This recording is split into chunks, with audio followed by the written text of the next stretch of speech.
Finally 25 जुलाई 2026 मा mister Dharmendra प्रधानले पनि एजुकेसन मिनिस्टरबाट रेजिग्नेसन दिनुभयो है। र धेरै पहिला मार्क ट्वेन भन्ने मान्छेले भन्नुभएको थियो, हिस्ट्री रिपिट्स इट्सेल्फ भनेर। यो चाहिँ के हो यो भन्नुभन्दा अगाडि चाहिँ पहिला यो फोटो हेर्नुहोस् ल।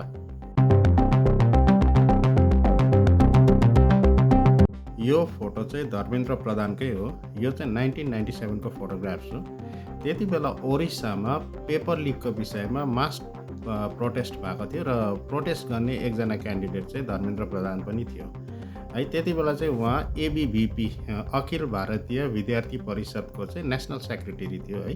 र त्यसको हैसियतमा चाहिँ उहाँले यो प्रोटेस्ट गर्नुभएको थियो र त्यति बेला पनि पुलिसको इन्भल्भमेन्ट भएको थियो, लाठीचार्ज भएको थियो र लट्ठी खाने चाहिँ धर्मेन्द्र प्रधान पनि थियो, उहाँ इन्जोर पनि भएको थियो है।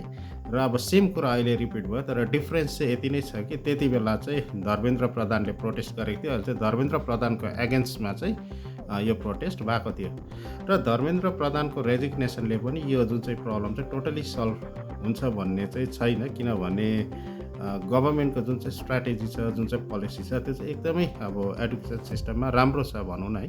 तर त्यो जुन चाहिँ इम्प्लिमेन्टेसन, जब ग्रासरुट लेभलमा इम्प्लिमेन्टेसन हुने कुरा आउँछ त्यति बेला चाहिँ अब बिचमा चाहिँ अब कहाँनिर चाहिँ प्रब्लम हुँदैछ है। जबसम्म त्यो प्रब्लमलाई सर्ट आउट गर्दैन, अब यो प्रब्लम चाहिँ यसरी सायद चलिरहनु सक्छ है।